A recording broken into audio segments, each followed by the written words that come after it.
قرآن مجید میں 5 جگہ اللہ کے حق کے بعد فوراً والدین کا حق ہے. وَقَضَىٰ رَبُّكَ أَلَّا تَعْبُدُوا إِلَّا إِيَّاهُ وَبِالْوَالِدَيْنِ إِحْسَانًا. تیرے رب نے فیصلہ کر دیا ہے کہ اس کے سوا کسی کی بندگی نہیں کرو گے اور والدین کے ساتھ نیک سلوک کرو گے. اللہ کے حکم کے بعد، اللہ کے حق کے بعد والدین کا حق ہے. سورہ لقمان میں انشکر لی ولوالدیک، شکر ادا کرو میرا بھی اور اپنے والدین کا بھی. اور سورہ بنی اسرائیل میں تو کیا تفصیل آئی ہے.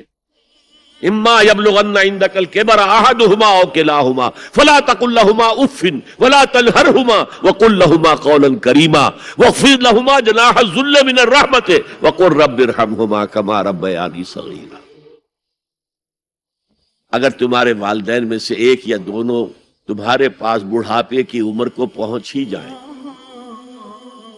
انہیں کبھی اف تک نہ کہنا، دل نہ توڑنا، ان کی چھاتی چوڑی کر کے بات نہ کرنا، ان سے کندھے جھکا کر بات کرنا، ادب سے گفتگو کرنا.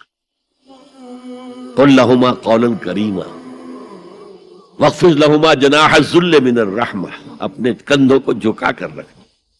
اور پھر کہنا، اللہ سے دعا کرنا، رب ارحمہما کما ربیانی صغیرا، پروردگار میرے ان والدین پر رحم فرمائی ہو جیسے کہ انہوں نے مجھے پالا تھا جبکہ میں چھوٹا سا تھا.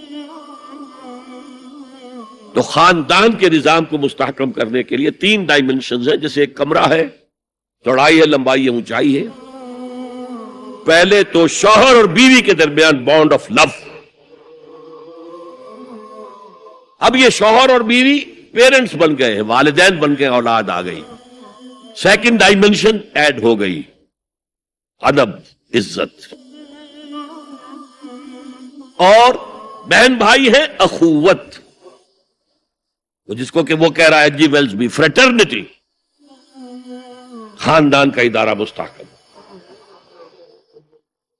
یہاں ایک نکتہ اور بیان کر دوں. لیگل لیول پر بیوی کے حقوق کم ہیں، شوہر کے زیادہ ہیں. الرجال قوامون علی النساء، سیدھی سیدھی بات ہے اور ہمیں ڈٹ کر کہنا چاہیے. یہ اس سے زیادہ معقول بات کوئی نہیں. کسی ادارے کے 2 سربراہ برابر کے اختیارات والے نہیں ہو سکتے. لیکن اخلاقی طور پر جو ماں کا حصہ ہے، باپ کا حصہ اس سے 1/3 ہے. قرآن مجید میں آیا ہے نا، حملتہ امہ وہنا علی وہن وفصالہ فی عامین ان اشکر لی ولوالدیک. اسے اٹھائے رکھا اس کی ماں نے اپنے پیٹ میں، کمزوری پر کمزوری جھیل. کمزوری تو ہو رہی ہے، اس کا خون چوس رہا ہے اندر، جھونک جو ہے وہ چوس رہی ہے خون اس کا. اور سب ماؤں کو تو اتنی نرشمنٹ موجود نہیں ہوتی کہ آپ پریگننسی میں اس کے لیے ضروری نرشمنٹ فراہم کر دیں.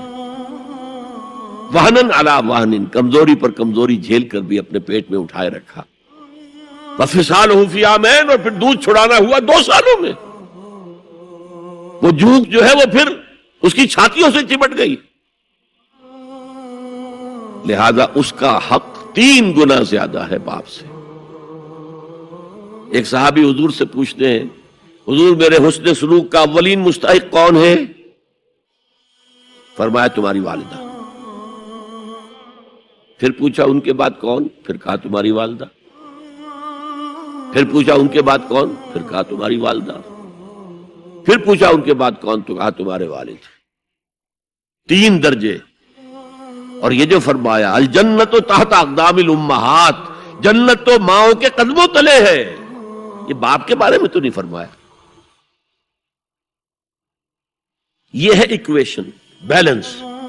اسلام قسط کی بات کرتا ہے، انصاف کی بات نہیں کرتا. انصاف تو یہ کہ آدھی روٹی ادھر دے دو آدھی ادھر دے دو،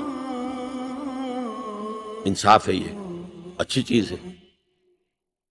یہ قسط یہ ہے کہ بوجھ اٹھانا ہے تو جو زیادہ قوی ہے اس کو زیادہ بوجھ دو اٹھائے، اور جو کمزور ہے اسے کم بوجھ دو. یہ قسط ہے. تو اسلام نے عورتوں پر ذمہ داریاں کم رکھی، ان کے اختیارات کم رکھے، لیکن اولاد پر حق ماں کا 3 درجے فائدہ.